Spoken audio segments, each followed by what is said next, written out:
Assalamualaikum warahmatullahi wabarakatuh. Perkenalkan, saya Reflando Rizal Amelko, NRP 5031201058. Di sini saya akan mempresentasikan research inter saya. Untuk topik yang ingin saya teliti yaitu prediksi nilai ekspor serta analisis daya saing dan faktor ekonomi yang memengaruhi ekspor CPO Indonesia di pasar Kenya sebagai pasar alternatif menghadapi kebijakan EUDR atau European Union Deforestation Regulation. Untuk subtopik yang ingin saya teliti yaitu peramenal nilai ekspor CPO Indonesia ke Kenya, kemudian daya saing komoditas CPO Indonesia HS code 15110 di pasar Kenya, serta faktor ekonomi yang memengaruhi ekspor CPO Indonesia ke Kenya. Selanjutnya untuk fenomenanya sendiri, pada akhir tahun 2022, Uni Eropa mengeluarkan kebijakan atau Undang-Undang Deforestasi yang disebut sebagai EUDR. Dengan adanya kebijakan ini, maka perusahaan-perusahaan yang melakukan ekspor ke Uni Eropa harus melakukan eh, pengetesan terhadap produk-produk yang erat kaitannya dengan deforestasi.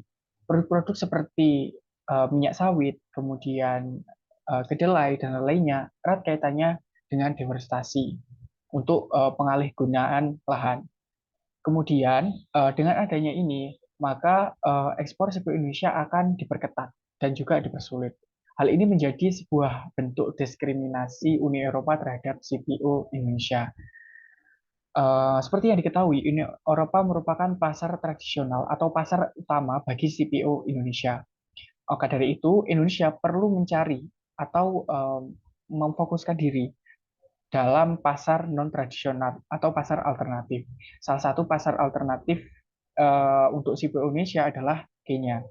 Untuk itu, kita perlu tahu prediksi nilai ekspor CPO Indonesia ke Kenya, kemudian daya saing produk CPO Indonesia di Kenya, serta faktor ekonomi yang memengaruhi proses ekspor CPO Indonesia ke Kenya. Kemudian, kenapa memilih Kenya? Kenya menjadi tujuan ekspor CPO Indonesia keempat, di mana pengecualiannya Uni Eropa adalah region, dengan nilai ekspor 676.000 untuk periode 2017 hingga 2021.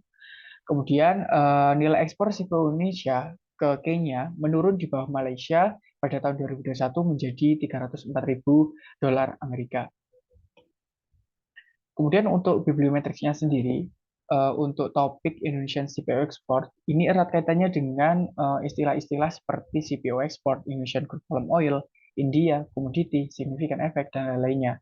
Kemudian untuk variabel pada penelitian ini erat kaitannya dengan variabel-variabel lain yang berada pada satu klaster yang sama, yaitu klaster yang berwarna biru dan memiliki hubungan yang beberapa hubungan dengan klaster berwarna hijau.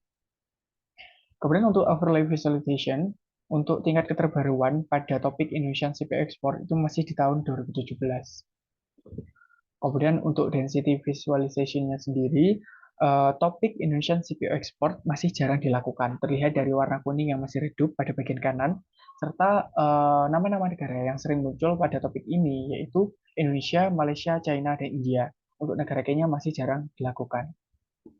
Kemudian untuk artikel jurnal acuan, di sini ada dua yang utama, yaitu artikel berjudul Forecasting Indonesian Export Using Hybrid Model ARIMA LSTM yang sudah mendapatkan kuartil 1. Kemudian artikel jurnal acuan utama lainnya yaitu Export Intensity and Competitiveness of Indonesian Crude Palm Oil to Main Destination Countries, yang mana sudah mendapatkan kuartil 1 pada tahun 2021. Berikut juga merupakan artikel jurnal acuan yang digunakan pada penelitian ini. Demikian presentasi research intern saya. Wassalamualaikum warahmatullahi wabarakatuh.